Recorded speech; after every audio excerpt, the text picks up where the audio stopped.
Welcome to the Ocean Studio here as part of the YAHOWAH vlog. I'm your host, Craig Winn. It is the 27th of November, 2025, which means that this is what Americans celebrate as Thanksgiving Day. I thought I'd begin by just sharing an insight that may not be known to many of you. But Thanksgiving was not a celebration of the Native Americans feeling sorry for the pilgrims and deciding to feed them rather than allow them to starve to death. Had the Native Americans actually been in that position, of course, it would have been in their interest to have them starve because of the fact that they would perpetrate apartheid and genocide on the Native populations, all in the name of their wannabe man god. So it was not a positive encounter for the Native Americans by any perspective. The origins of Thanksgiving as a national holiday actually date back to the Uncivil War in America. Lincoln, who was a racist during the Lincoln-Douglas debates, he actually said that the fate for what he would have called Negroes at the time, and sorry to use the term, that's just the term that he would have used at the time, was to put them in concentration camps. He wanted to do to them what later was done to the Native Americans and put them in separate places. It was Lincoln's opinion that they did not have the wherewithal to integrate with Europeans and that they were inferior to Europeans. And so his view was the solution to the problem of having so many, as he would have used the term, Negroes in the new country of America was to put them in concentration camps. It was one of the great travesties of history that presents Lincoln as the great emancipator. He actually did not emancipate anyone because there were no slaves in the North, and it was only well into the war before he issued the Emancipation Declaration, which only released slaves in the South, of which he had no governing authority. So even that is a myth. The Thanksgiving holiday that we know now is a product of that horrible war where 600,000 Americans died over an issue that was actually states' rights. Did states that had the right to determine whether or not they wanted to be included in this new union also have the right to decide they did not want to be included any longer? In other words, did they only have freedom of entry but not freedom of exit? And that was really the issue that the war was fought over. And you see that there were a number of states in the South that joined a confederacy. And during that war, rather than resolve it amicably and to say, listen, the fact is that slavery is a horrible institution. Nobody should be enslaved. It is actually an inefficient way to develop economy as well. By the time you look at all of the costs pursuant to slavery, paying people to work and having them be responsible for their food and housing is actually better for everyone, and it creates incentive for everyone, and it drives everyone so that they're contributors to the system. We have, as you can see, a fairly significant trade wind here. It just moved one of our lights in an odd direction. We'll go on as long as we can. Trade winds are part of the life here in the Caribbean. So the fact is that slavery is a horrible institution. It unfortunately has been part of human civilization really from the beginning. Slavery, it was the lowest tier on the caste system, and the caste system was such that the only people that had any freedom were the kings, limited only to the kings. The queens even didn't have any freedom. The next in line, under the direct orders of the king, were the generals and the priests, and they had to serve at the king's orders. And so you go down the line, the farmers and the merchants were essentially serfs. They had no freedom of any kind. They couldn't decide where they were going to live or anything else or what they were going to do. So it was a horrible system, and that system was pervasive. If you check human history, both in the old world and the new world, the caste system was everywhere. It was integrated into part of Greece, where we think that, oh, wow, they were the first to have democracy, which means they must have had human rights and freedom. It's just not true. And, well, there was the Roman Republic. Well, it had the most delineated caste system of them all. And it was horrific. And all of these nations enslaved people to be their labor force. As a matter of fact, what's interesting about democracy is that the longest lived oligarchy, none of them were actually democracies, they were all oligarchies. The longest lived oligarchy was Sparta. And Sparta was best known for enslaving all of its neighbors. It turned all of the men in Sparta to warriors. So they were abused as children, so they'd be tough warriors. And then the Spartans taught them how to ravage their neighbors, so that neighboring Greeks were enslaved by them and had to work for the Spartans. And as I say, the Spartan men were nothing more than warriors to enforce that slavery system, and the women were absolutely nothing but warrior makers. They were, as Islamic women are today, they are the wombs of jihad. And this was the longest serving oligarchy of the time. So, our history likes to glamorize things. And as it relates to Thanksgiving, the glamorization of Thanksgiving is that during the prosecution of the Civil War, Lincoln didn't like the fact that McClellan was too methodical, and that he was not willing to sacrifice an inordinate number of men to injure an inordinate number of Southerners. So Lincoln wanted to fire him, but presidents at the time were on shaky grounds in that regard. So he met with McClellan at, I believe it was the Barclay Plantation in Virginia. At the time, McClellan had permeated the area. His troops were there during the fall, and they held a powwow on how to get McClellan to be more aggressive. And the food and the dinner that was served, which I think is the first time, by the way, taps was played. That's that somber trumpet medley that is used when an American soldier dies.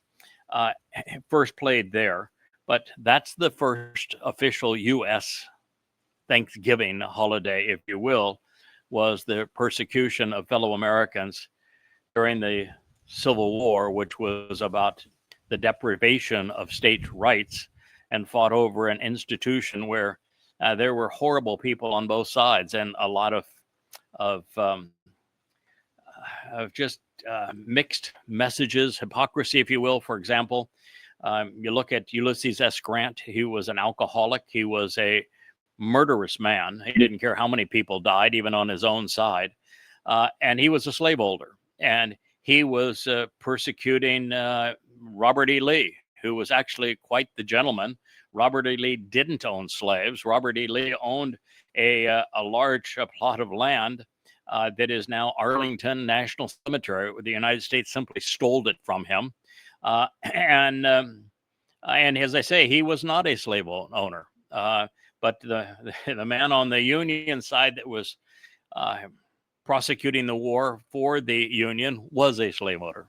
It's just how we destroy our presentation and acceptance of history, making it so revisionist.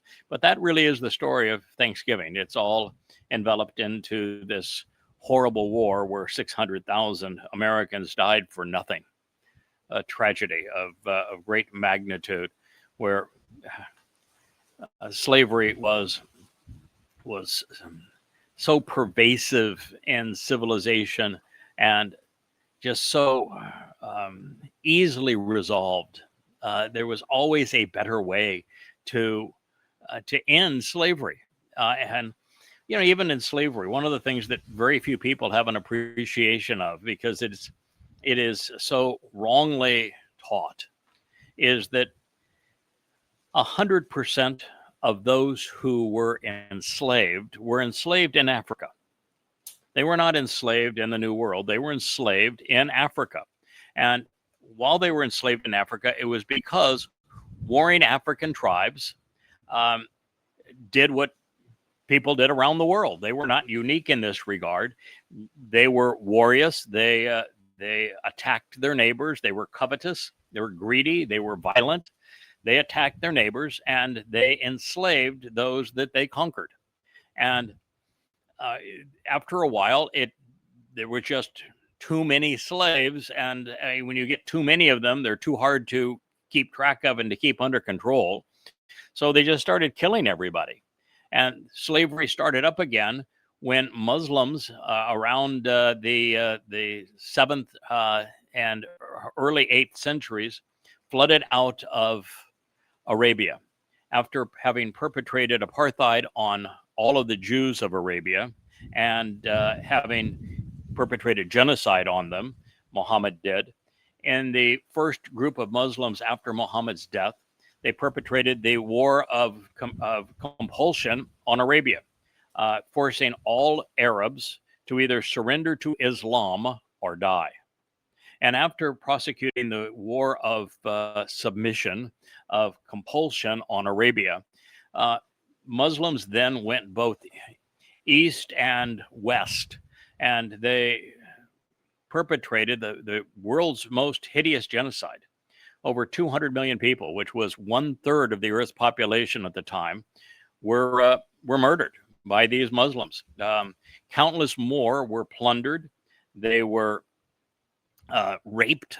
They were enslaved. And what was easily the bloodiest, most disgusting period of world history. Literally 1/3 of the population of the world at the time was harassed and either murdered or enslaved by these Muslims. And that's how Islam spread. A great travesty, but we don't talk about that, unfortunately, and it's just not taught. It's this perception that everybody else that was a colonializer was bad, and they were, but the worst, by far, of all the colonializers, by far the most vicious, were the Muslims. And as they moved into northwestern Africa, because slavery is something that Muhammad did. Muhammad enslaved countless people, and he sold slaves to buy weapons to perpetrate Islam submission. Slavery is considered a honorable profession, not to be a slave, to enslave people and to sell slaves. Human trafficking is not only acceptable in Islam, it is an honored profession in Islam. And so the Muslims in the northwestern part of Africa did business deals with the Africans that were enslaving their own.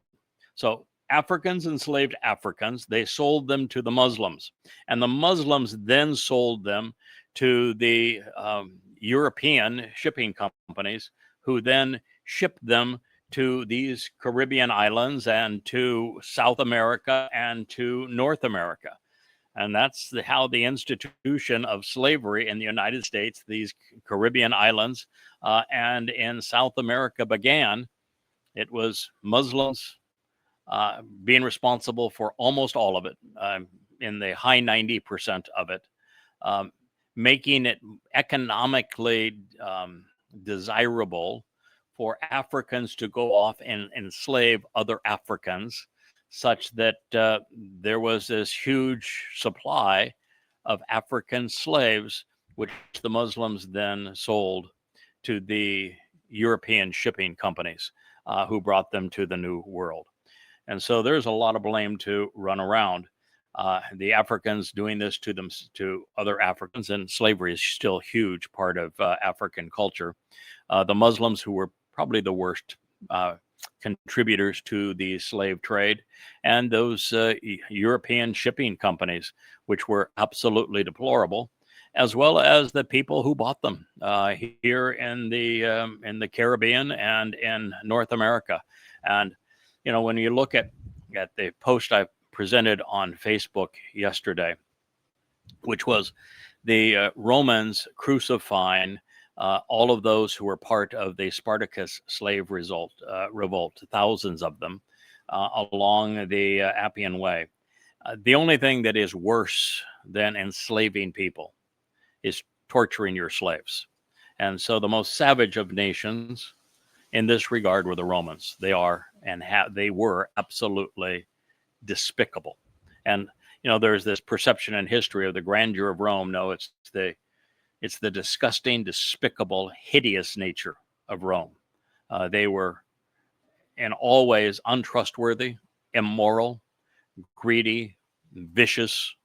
And so, again, we just have a horrible way of society coming to views of people and past events that is just horribly wrong. And my concern on all of this now is that people are, to a significant degree, replacing research and being judgmental in their thinking, being discerning and discriminating in the processing of information with really online propaganda sites like Wikipedia, and with AI chat bots, where rather than looking at the available evidence and coming up with a reasoned conclusion, they don't. They all suffer from the argumentum popular, this notion that if it's popularly held and popularly presented,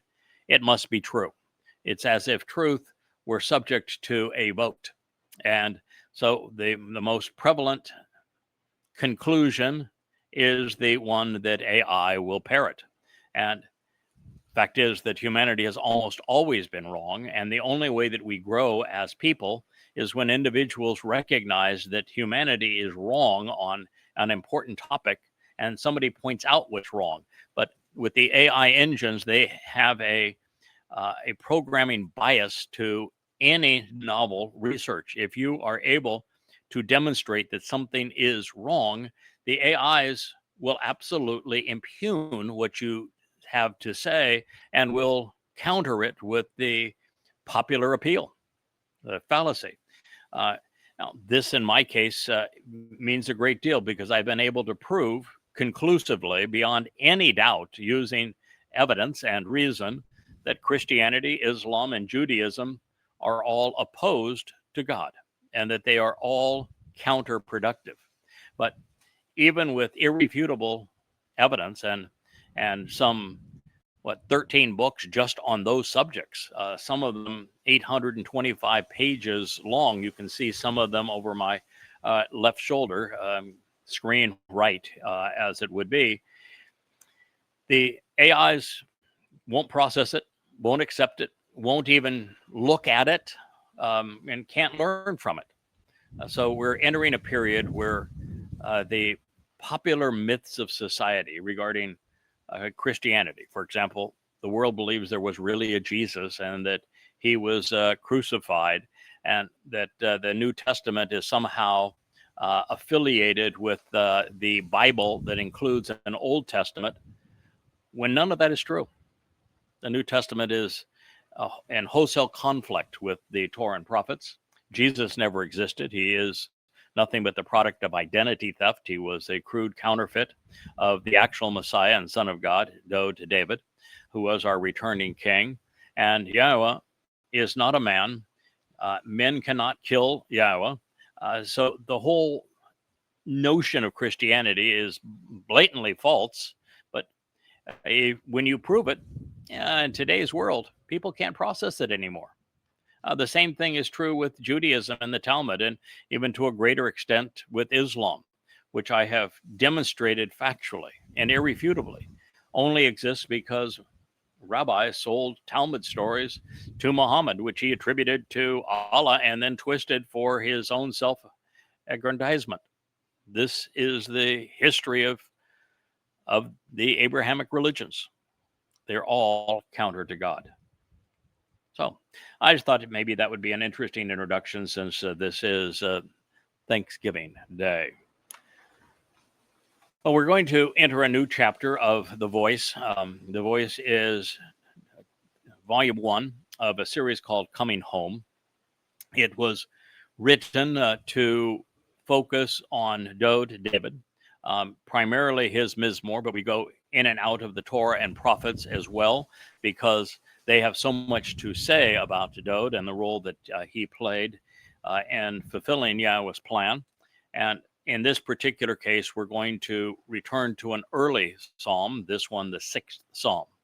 And the chapter that we're going to be covering is called Above and Beyond.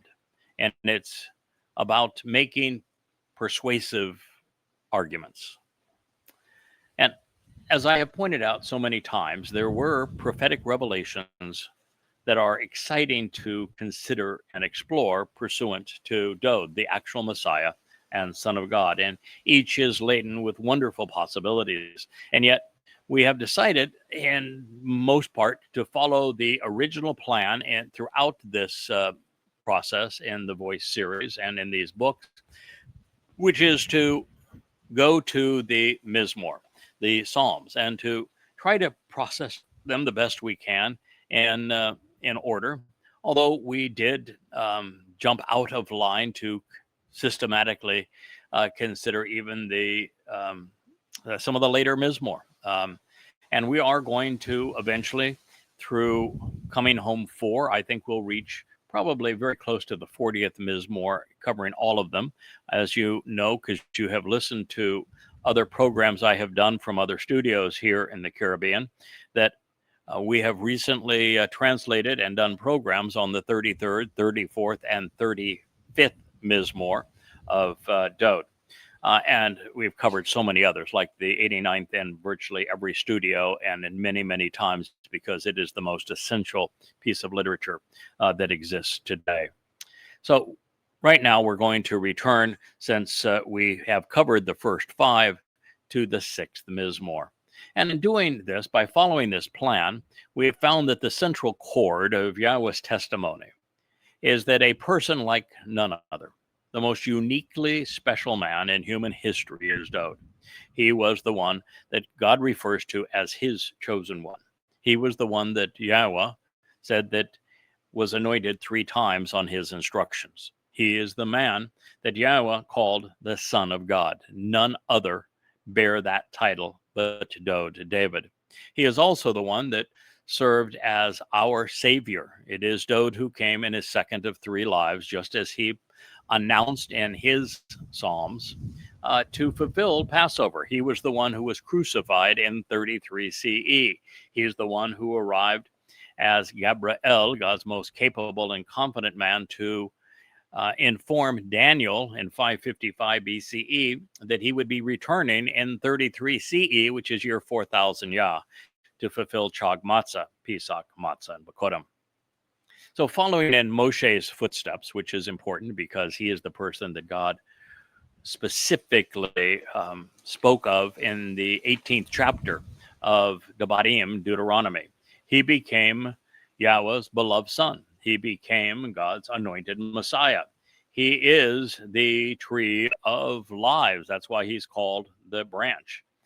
And it is the role that I am playing now that serves as the tree of knowledge, pointing to and reacquainting all with everything Dowd achieved and why it is essential for us to know at this time. Dowd became Yah's chosen shepherd and king. More than anyone else and more than any of this, he is also the Zeroah, the protective ram and sacrificial lamb, God's strong arm. It is Dowd's lyrics which sing their way into Yahweh's heart and that should pierce the heart of his people. He is also the Lamb of Passover. Dowd, more than anyone, revealed the most effective way to observe and live the Torah.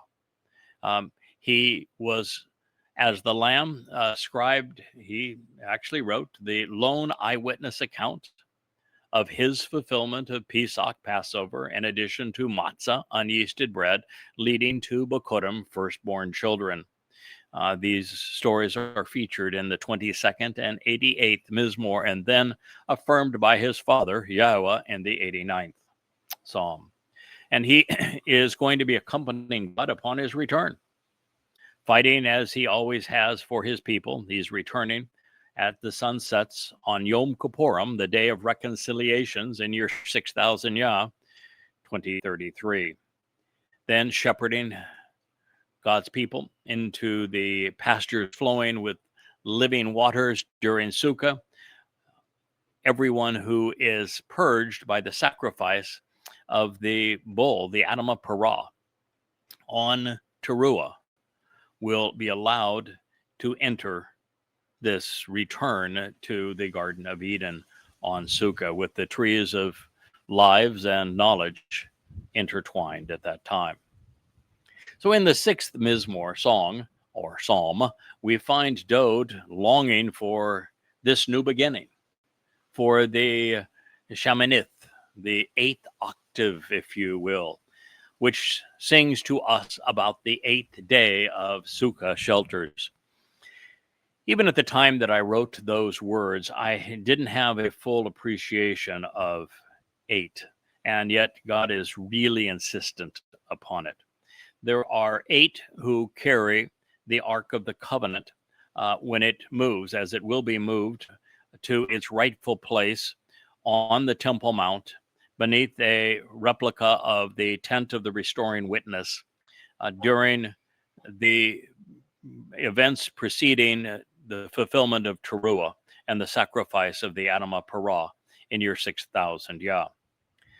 The 8 people that move it will likely be the same 8 people that are designated during the Shabuah harvest. It's the same 8 people that are designated during Teruah and during Sukkah. And it speaks of the responsibility of the 7th day as it leads to the opportunity of the 8th day. You see, when we were back in the garden, Adam and Chawah failed miserably. They didn't work, they didn't listen, they didn't respond in a manner that Yahweh could trust and rely. And therefore, it was Yahweh who caused the fall of man. He said, "You are just not prepared. I can't let you out of this garden and be responsible for you. You're going to have to go out of the garden because this is not working for me. You're not going to grow in a manner that's going to present a genuine relationship. This is nothing now but you being dependents. You're deadbeats. And so I'm going to give you the opportunity over 6,000 years to get your act together. And ultimately, I'm going to prepare a new remnant of you to enter the garden again. And there will be then 1,000 years for you to learn why you need to listen, why you need to respond appropriately, why you need to learn, why you need to be industrious and contribute something to the relationship and to your environment, and why you need to present yourself as trustworthy for me to allow you during the 8th day, signifying infinity, off of this planet so that you can go explore. It was interesting, speaking of this 8th day and the 8th people who will be working to harvest the fruit of the tree of knowledge that will be restored in Gan Eden as we move back into it on Sukkah in year 6000 Yah, 2033. It's October 7th of that year. I was listening to an interesting program. It was a bit of a challenge. It was delivered in French last night, but it was about a scientist who said, you've heard that because of the fact that there are 2 trillion galaxies, and oh, by the way, if you go back just 20 years or so, 30, 40 years or so, we were convinced that the entire size of the universe was just our galaxy, the Milky Way. And to come to find out that no, our galaxy is only one of 2 trillion that we know of, and that number will change and grow as well as we develop better tools to survey the universe. But 2 trillion of these galaxies, and that they average about 2 to 400 billion stars apiece, and that each of those stars, many of them anyway, have planets. And so this scientist was going through that, and he says, because of the vast numbers, it has been assumed that life would be prevalent elsewhere, that we can't have been the only planet with intelligent life. Now, what he did not do is just go through the math, and the math says that going from inorganic materials to an organic life form, particularly one with a soul, that is able to replicate itself, able to observe and respond to the environment, and that through genetic mutation can become better rather than worse, because 99.999% of genetic mutations lead to an inferior status for the species and ultimately to their demise. And the odds against that are so absurdly high. It's in the range of 10 to the 53rd power. It's you'd have an infinitely better chance of a tornado whirling over a junkyard and building an operable 747 than you would of matter turning into life. And then you've got the issue of DNA, and since it is a 3-dimensional language, it had an author, and you just can't get there. But he wouldn't even focus on that. What he went through is to say how special this planet is, and I say this because I want you to know that Gan Eden, this garden that Dowd is speaking of us returning to. I mean, we've done a lot of programs on us returning to the garden here recently. It was a protective enclosure, and we did not do well in that protective enclosure. But the Earth is also a protective enclosure, and it's not just a protective enclosure that's conducive to life. It is likely the only one in the universe. You heard that correctly. It is likely the only one in the universe. And what you find, if you think it through rationally, is that what we have learned is that the Milky Way is a very unique galaxy. About 5% of galaxies would be in this situation where we're reasonably set apart from other galaxies. And it is only when you are not in a congested part of the universe that life even has a chance to form, because there's just too much chaos in more concentrated areas of the universe. And so it's only about 5% of galaxies that would even have the potential to have a planet in them that is conducive to life. And then you have to realize that there's only about a 10% narrow band within a galaxy that is conducive to life. It pretty much has to be a spiral galaxy, and you have to be in one of the outer arms. If you get too far out, there is not enough stars that are like our sun, that when they go through their life cycle would create metals, would create the elements that would produce a rocky planet, and that would be those elements that could ultimately be shaped, as YAHOWAH says, into life. And so and if you move too far in, the black holes and the supernova explosions and cosmic rays and this sort of thing, it's just way too caustic to life. And so it's only about a 10% strip of 5% of galaxies in the universe where life, as we know it, is even possible. And then on top of that, you have to have just the right kind of star. These red dwarfs don't work because they're too volatile and they're too short-lived in terms of their lifespan. And the big superstars are way too powerful.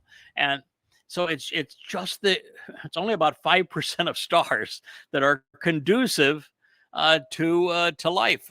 And you know, our sun happens to be one of them. Our galaxy has to be one of them. Earth's position in our galaxy happens to be correct. And so each of these things diminishes the possibility by about 95% each of the way through. And then you have to be like in our universe, if we were 10% closer to the sun, we wouldn't have an atmosphere. The sun's solar generation and waves would blow our atmosphere away, and it'd be impossible to support life.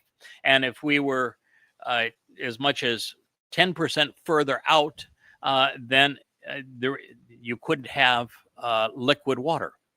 So you have to be in a very narrow band, even within an acceptable galaxy, in an acceptable position within that galaxy, and an acceptable star, and this acceptable distance from that star. And then you have to have a super massive gas giant in that galaxy, like Jupiter, which very few solar systems do, that is way out away from the rocky planet, because if it was closer to the rocky planet, it would have too big an effect on its orbit and make it impossible for life to form there. But if it doesn't exist, then the bombardment of meteorites and asteroids would keep that planet inundated. Look at what happened to our moon, for example. It's just such that life, if it ever did conceive, which is impossible really mathematically, it would be instantly destroyed, like it was 60 million years ago with the dinosaurs. So you have to have that, but in 95% of galaxies, it either doesn't exist, or the gas giant is way close to the star in those galaxies. And then you go further, you have to have a perfectly circular orbit, because if you have an elliptical orbit, you get too hot and too cold and portions of that orbit. But yet what we find is that 95% of planetary orbits are not circular. And so you've reduced it another 95%. And then what you have to have is something that most people don't even think about. Our moon is really, really unique.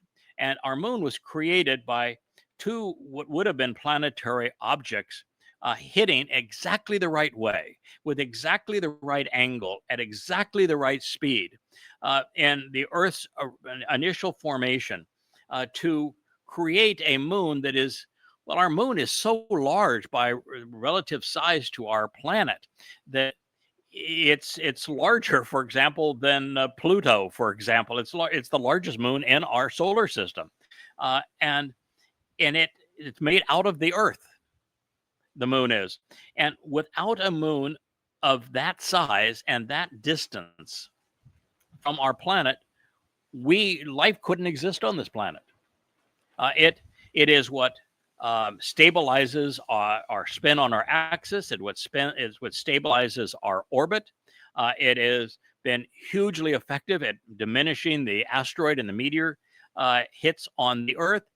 But it also creates tides, and without tides, there is no life no life is even possible on our planet. And so we have a very unique situation with an abnormally large moon that is created out of our planet at precisely the right distance. And we're kind of fun to note that it's 400 times closer and 400 times smaller than the sun. So it can create solar eclipses that are just absolutely perfect, thing that Yahweh will use as sign of the times as we move forward.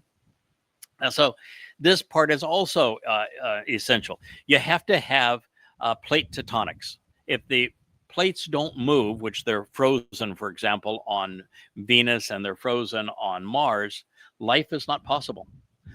Then you go to our molten core, which generates a magnetic field. Without that magnetic field, the atmosphere is not only blown away, but cosmic rays will kill all forms of life, making life impossible. Most planets, of the vast majority, it's only like our best guess is about 10% have of the rocky planets, which are a very, very small subset of planets, have a molten core. And from what we've been able to tell, it is exceedingly rare to have plate tectonics. And what we found is that it is exceedingly, exceedingly rare to have a moon relative size of our moon relative to the size of the Earth, and perfectly positioned for all of this. And so you just keep on going down the improbabilities, and what you finally find is that no, it doesn't matter how many other planets there are, or how many galaxies, or how many suns within those galaxies. The fact of the matter is that the Earth is special. There are no aliens visiting us because there are no other intelligent life forms, because there's no chance that they would be conceived. They would be able to survive. I was hoping there would be, but the fact is that those planets are going to have the loving touch, the design that YAHOWAH, and the great care that he used to create this planet that is like Eden, and he's going to turn it back into Eden so that it is conducive to life. We're the one place, and the enormity of this universe that is conducive to what we're doing now. When you look out and see that night sky, and you see the billions upon billions of stars, and you're only seeing, an infinitesimal fraction of them, to know that you're among the few who actually can conceive them, perceive them, think about them. So our return to Eden, so that we can equip a mortal remnant to resolve the issues of Adam and Chawah, so that they're willing to work and contribute, which makes their relationship enjoyable. Without both parties contributing, the other party is a dependent, and that's not fun if it never goes beyond the dependent stage. That they learn to learn and find the great joy in learning. That's why the tree of knowledge is there. That they show a sense of responsibility, that such that we can be trusted, and that show a willingness to listen to God and to act appropriately. These are all things that Adam and Chawah failed, and that we're going to have 1,000 years now to reboot the system and to create a group of people who can be trusted, who are interested in engaging and accomplishing something worthwhile, and who listened to YAHOWAH and respond appropriately. And it is those people who, after the whole earth is returned to the condition of Eden, will be allowed off this planet. And the only way we can get off of this planet is to have our physical bodies become disposable, so that our souls are literally enveloped in light energy, which enables us to maneuver in time and to maneuver in space. When you are essentially light, that means that you can go from one place in the universe all the way to another instantly. So while it may seem like at the speed of light that you would be moving at a phenomenal speed, but still finite, where the distances are still enormous, the fact is that on that photon of light, time simply exists. And as such, when speed is distance over time. If time simply is, then you can travel any distance in no time.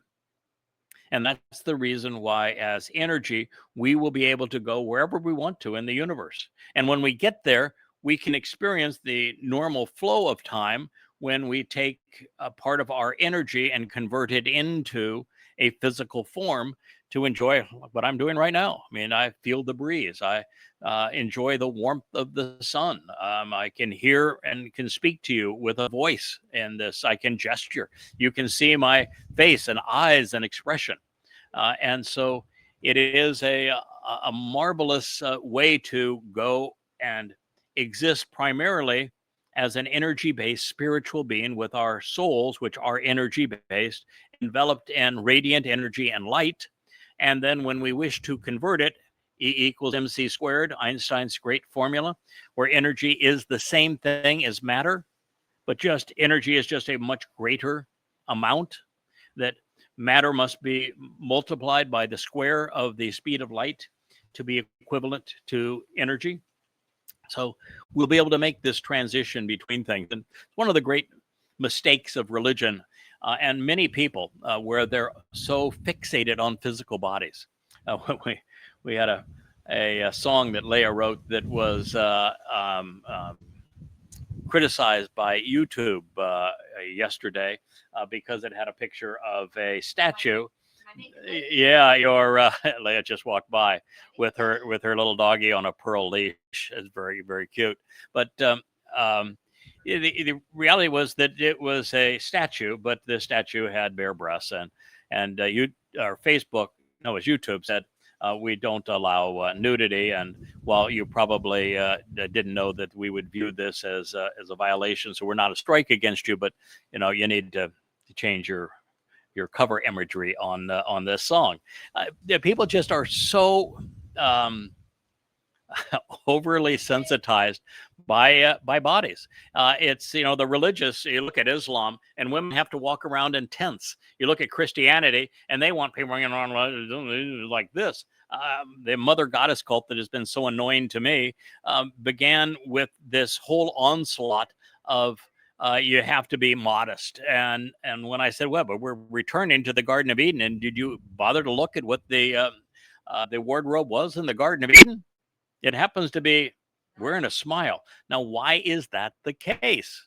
Because you have to be comfortable being totally exposed to God to be as we should be in the garden, whether it was then 6,000 years ago or going forward now.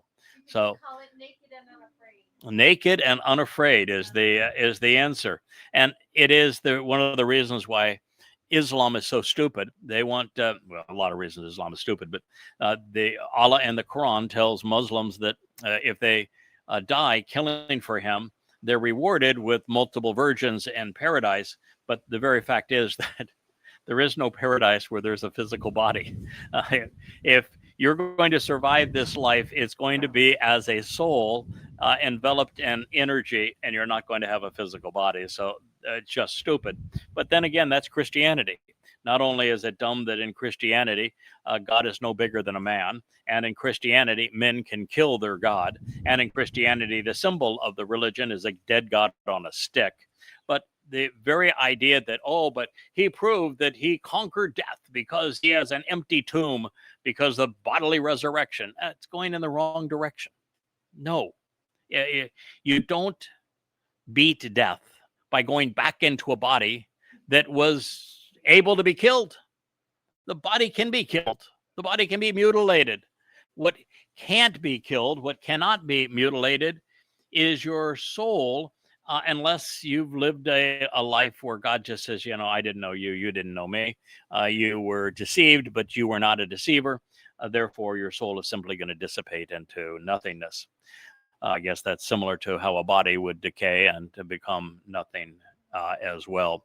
So this whole eighth day, the 8 people that will be so critical to harvesting the fruit of the tree of knowledge, and this, what it represents in terms of affinity, is it's just the stuff of our tomorrow.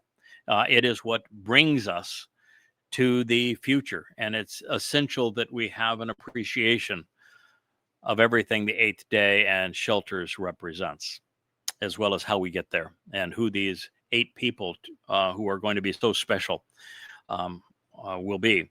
I was doing something, Leah, I don't know if you know this, but this morning I told Rich, I'm retranslating the various places where Dowd, God's beloved son, our savior and king, is mentioned in conjunction with his herald, with his subordinate, YAHOWAH. And the first place happens to be in the first chapter of the Torah. God doesn't wait long to tell us about it, and it was on the 4th day where he made this statement. They made this statement, and there are 2 luminaries. According to God, these are 2 sources of light and enlightenment. And according to God, and I appreciate this, he says they're both great. He says they're both informative, they're empowering, they're enriching, they're enlightening, they're both great. He says, but one is Gadol. He is not just great, he's super great. He is the most preeminent of all. and super, super empowering and enriching and enabling. And then he says that the other, and that's a Gadol, and then the other, the Katan, is the lesser luminary. And he is a subordinate to the greater luminary. But what God actually says is something that is really comforting to me. He said that the greater of the two luminaries will be sovereign, that he will be the head of government, that he will be the one who is the most empowered, and he is going to carry out his responsibility through mashal, word pictures. He's going to be a very articulate individual, but that he is in charge. The government is his responsibility. He is sovereign. He is king. And the lesser luminary reports to him, is subordinate to him. And, that's music to my ears because of the fact what I've said for a long time is that it's so much more comfortable being a beneficiary, being anonymous, getting to enjoy the all the things that come along with being part of God's covenant family, and having somebody else has the responsibility. So in this particular case, if something goes wrong, I can say, I made a mistake, but I'm your responsibility. So it's your responsibility. Or when something needs to be resolved, I go, you're king, man. You're sovereign. It's your job. Happy to be here to support you, but it's your responsibility. It was delightful to read God right there out of the first chapter of the Torah and the first book of the Torah, saying Dowd's in charge. He's the greater luminary, and he is sovereign. He is king, and so I get to serve him, and as we all do. And I want to tell you, that is really, really good news. So here we are.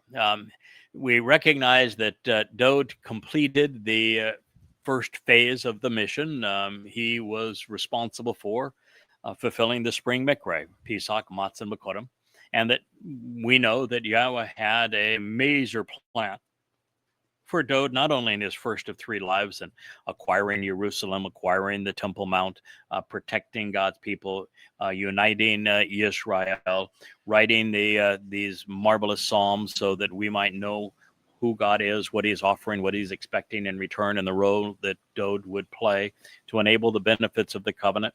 And then all of the word pictures and the mashal that give us such wonderful insights into the mindset of not only Dowd, but of Yahweh as well, and of those the cast of characters that's going to be working with them.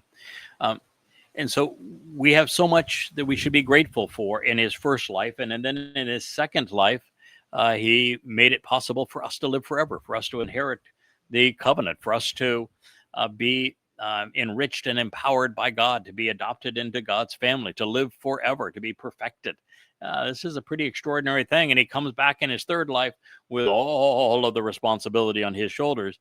He's king for forevermore. He is God's influence in our presence. That's why he's called Elyon, which means the very hand of God Almighty. His throne is actually the mercy seat of the Ark of the Covenant, and it will endure forever. He is the tree of life. So God had a lot to say about his relationship and the contribution of his beloved son, Dowd. And it all reminds us of the of Dowd's craving for knowledge and inspiration, but also his humanity. Dowd was in so many ways like us. He was a man who was learning on the job. He was a man who made mistakes and got up and dusted himself off and said, all right, let's go it again. We can do better next time. He was a man of great compassion, of great courage, of great intellect, exceedingly articulate, and yet fully human, with all of the kinds of aches and pains that we deal with on a daily basis. He began the sixth of his songs, this Mizmor, with these words: the enduring leader, La Ha Natashk, to approach, and on behalf of the everlasting conductor and the majestic director, who endeavors to lead and is preeminent and distinguished forever. So nachak is actually a verb and thus actionable in the text as modified by the peel participle. And as a participle, it is very much like the infinitive, where the verb is also a noun. So it is, nachak is an actionable title, if you will. This director, this conductor, is actively engaged. And it says, to the nakash, accompanied by stringed instruments. In other words, these are lyrics to a song that has melody. Above and beyond the 8th octave. A scale for eternity, for heaven and beyond. From shamani and shamanim, 8th and infinite in time, and relative to the spiritual realm. It's, well, we know Shamaim is a 7-dimensional construct, but it is infinite in time. And there is, I mean, to say that Shamaim is 7-dimensional, because that's Yahweh's favorite number, 6 + 1 = 7. And we know that the universe is 6-dimensional. This takes us to the point we would naturally conclude that Shamaim is the 7th dimension. But it doesn't have to remain that way. Yahweh could well be 8 dimensions, to have created a 7th dimension spiritual realm. And he could be more than 8 dimensions as well, and could take us even beyond the 7th dimension of Shamaim, of heaven. So it's something to think about. This was the introduction to, the dedication, if you will, of the 6th Mizmor or Psalm.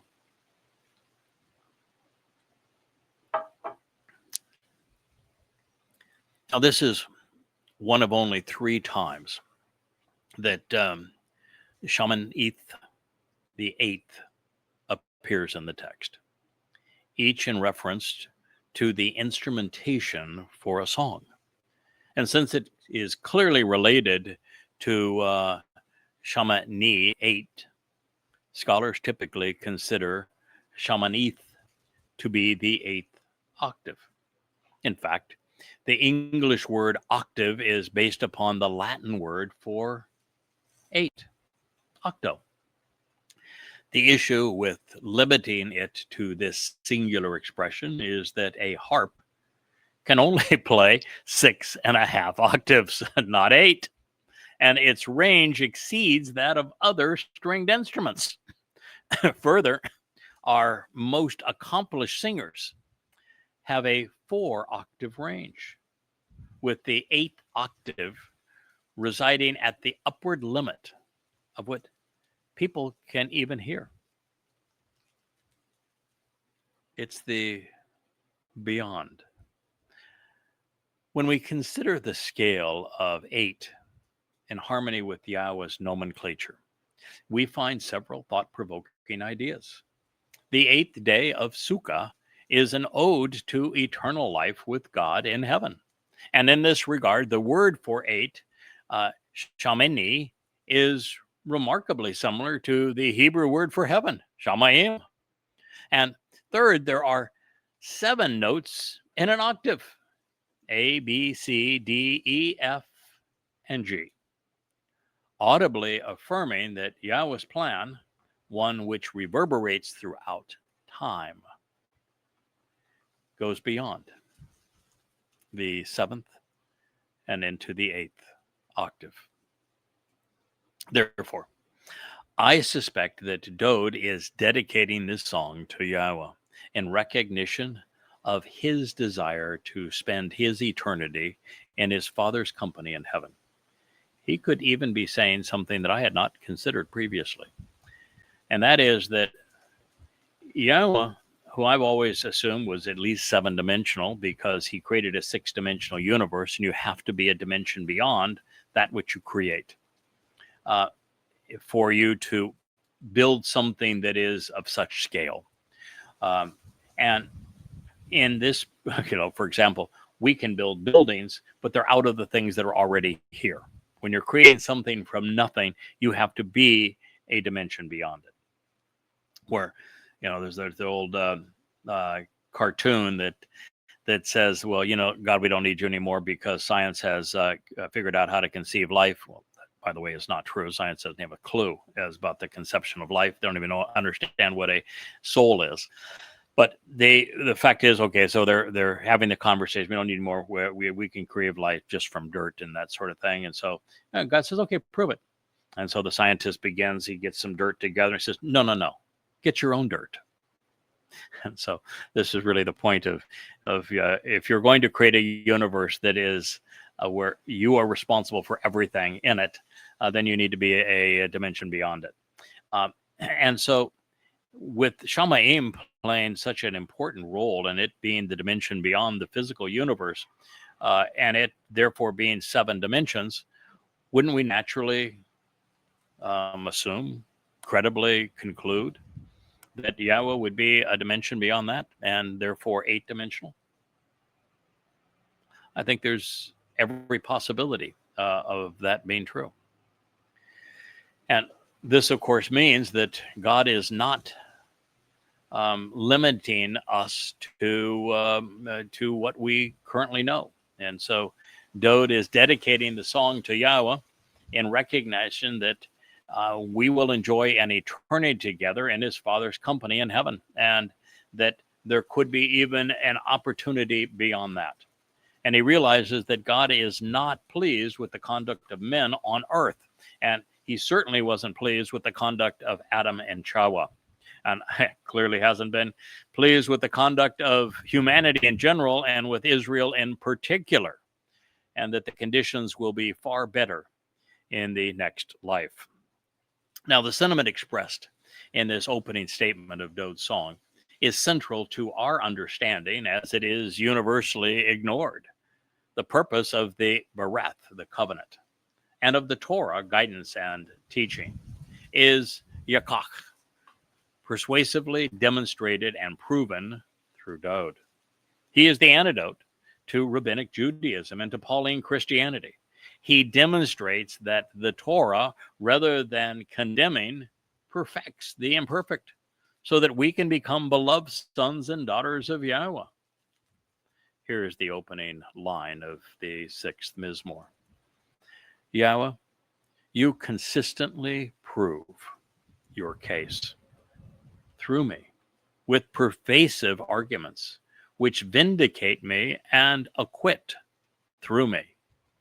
Eta yakach ani.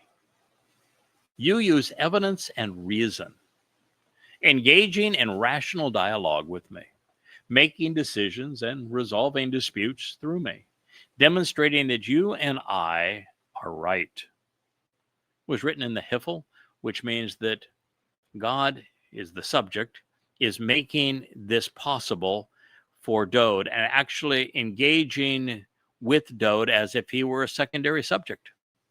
Imperfect, which means this has ongoing implications over time, and Jusive, which is an expression of third-person volition. So Yah is continually enabling Dowd to engage in the process of rational discourse within the parameters of free will. I love Hebrew. Hebrew grammar is just so utterly spectacular and so enlightening that translating from the oldest text is tremendously rewarding. And even for those who would say, well, I read and speak Hebrew, I don't need a translation. Oh, yes, you do. Because first of all, modern Hebrew bears actually only a fleeting resemblance to the Hebrew of the Torah. It is far more shaded and contoured by the Talmud and by English than it is by the original vocabulary of the Torah. And these interesting moods play no role going forward in Hebrew. They've gone back to the system of verbs being stuck in time, past, present, or future, as opposed to the idea of constrained in time or unlimited in time, and of the volitional moods and of the stems, which describe the relationship between the subject and object of the sentence pursuant to the verb. And so all of these things, doing these amplified translations, I can share with you so you have a much better appreciation of what is being communicated. So with all of the chit chat, let me go back to the beginning. We can pick up our pace in this. Yahweh, which is the proper pronunciation of the name of God, as directed by his Torah teaching regarding his Haya existence. You constantly prove your case through me with pervasive arguments which vindicate me and which acquit through me, thereby eliminating everything displeasing and disagreeable. Wow. So by the very communication that has been recorded by Dowd, that he's had with Yahweh, God can vindicate. God can literally acquit those who capitalize on what they learn from this process. And that by understanding all that Dowd achieved in his, and will achieve in his 3 lives, and his unique relationship with Yahweh as Messiah and King, chosen one and Son of God, even Savior, that God proves his case. He proves exactly what he's trying to achieve, which is to have children that he can trust, children who will engage and make a contribution to the relationship, children who listen to him and respond appropriately, children whom he can trust when it's important to do the right thing. And so all of this is conveyed through Dowd. He proves his case through Dowd with pervasive arguments which vindicate and acquit. Not only vindicate Dowd, but provide salvation, acquittal, a not guilty verdict for the rest of us. It says that he uses evidence and reason, engaging in rational dialogue with Dowd, making decisions and resolving disputes through Dowd, demonstrating that Yahweh and Dowd are right under the auspices of free will, thereby eliminating everything that is displeasing and disagreeable. Why can we return to the garden and wear the garden's attire, which is a smile? Because we're comfortable being exposed to God, because Dowd, by fulfilling Chag Matzah, removed our guilt, so we appear ideal, just unblemished and not guilty in his presence. God sees the great in us, the good in us, the wonderful in us, but doesn't see anything that would cause him to eliminate us, to be displeased by us, or to see us as disagreeable. This is the beauty of what Pesach Matzah, and particularly matzah, represent. It's why it's such a shame that in Judaism, Christianity, and in Islam, there is no recognition for Chag Matzah. None. And yet Chag Matzah is the essence of what he is saying here. Through Dowd, because Dowd carried our guilt on matzah into Shamaim, into Sheol, which is the equivalent of a black hole, to deposit it there so that it's never seen again, that he has eliminated everything that's displeasing, everything that is disagreeable. So we're devoid of antagonistic implications and frustrations. There is no resentment. There's no lingering animosity. All of these things are gone. There's no reason for God to be displeased. We are perfected. In other words, Paul lied when he said that the Torah can't save. It is the only means to salvation. And it occurs through Dowd. And it occurred on Matzah when it was fulfilled in year 4000 Yah 33 CE. Our Savior, the chosen one, the very Son of God, our Messiah and King, continued. Your instructions, he's speaking now to Yahweh, enable me to be correct. Your willingness to improve me, to teach me, to guide and train me, even provide discipline for me, make me stronger, supporting me, Peel, imperfect, Joseph, Dowd is continually benefiting from Yahweh's guidance under the auspices, again, of volition. And you are never overly protective or antagonistic. You are not displeased nor all emotionally worked up, neither toxic nor venomous, doing so without indignation. I love this. Mizmor lyrics to sing Psalm 6:1. I love this so much. We're going to conclude this program on it, but let me give you just a shout out as to why this is so magnificent. So we have Yahweh proving his intent, which is to have a family and to have sons and daughters that he can do fun stuff with, that he can engage with, who will work with him, who will make a contribution to this relationship and to the universe and to Shamayim, that will listen to him and that he can trust, and that he proves that case through Dowd. Dowd is the living exemplar of everything that was wrong with Adam. God proved that a man can be what Adam was not. And that through Dowd and the pervasive arguments that have been made through Dowd, there is vindication, there is acquittal, there is opportunity. There is all of the evidence and reason that you could possibly need to engage in a rational dialogue. It's marvelous the way that Dowd is presented as the ultimate solution, and thereby eliminating everything that is displeasing and disagreeable. This is the very way that God went about eliminating our guilt, by Dowd taking it himself with his nephesh soul after fulfilling Pesach as the lamb. Dowd on his soul, with the Ruach protecting his soul, his nephesh, carried it into hell, the Sheol, the black hole, and deposited there, never to be seen, never to be released again. All things disagreeable are gone. All things antagonistic.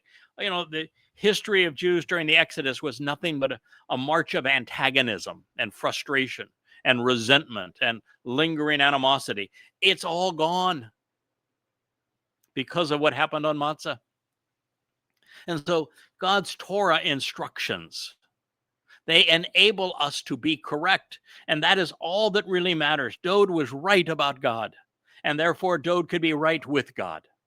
They make us stronger. They create discipline. They train us. They provide strength to us.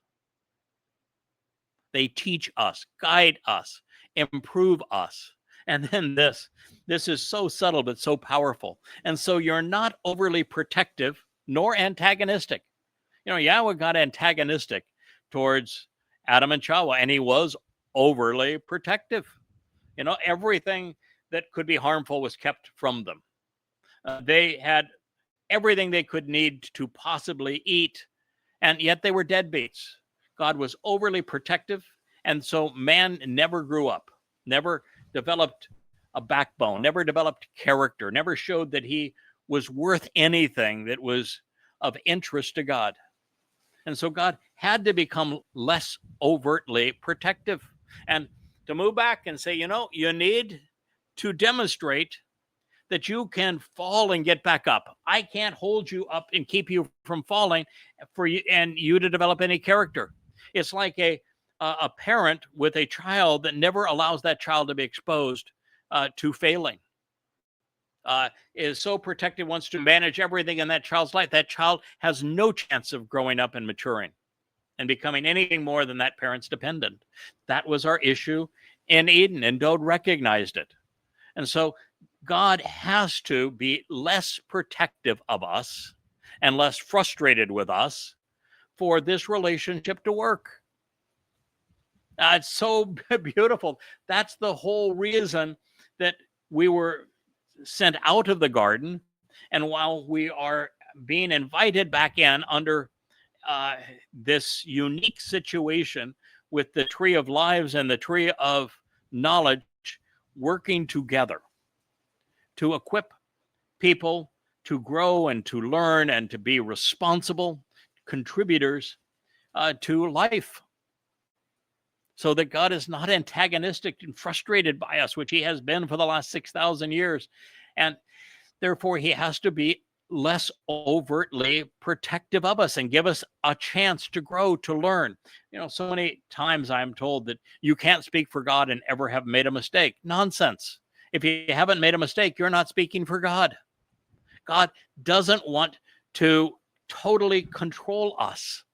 He wants us to have this opportunity to fall and get up, because that is how we develop character. You never develop character or strength of personality or show that you're responsible and reliable and dependable. As I say, if you're walking through a garden of lollipops and tulips, you have to fall and get up. You have to have challenges and obstacles to clear to demonstrate that you have the capacity to make a contribution. You have to make a mistake, admit that you make a mistake, learn from that mistake, share the truth as you have learned it, as you have discovered additional evidence, have the confidence to do that, have the character to do that, have the compassion to do that. If you're going to be somebody that is going to be interesting and trustworthy, left off of this planet to go explore the universe in the company of Yahowah. And that is the message of Mizmor Psalm 6:1. And it is a lesson for all time, for all people, and all places and situations. So I thank you for being part of this blustery trade wind kind of a day here on a Thanksgiving Day here in the U.S. Virgin Islands. We appreciate having this opportunity to bring this program to you and very much appreciate you listening. Good day.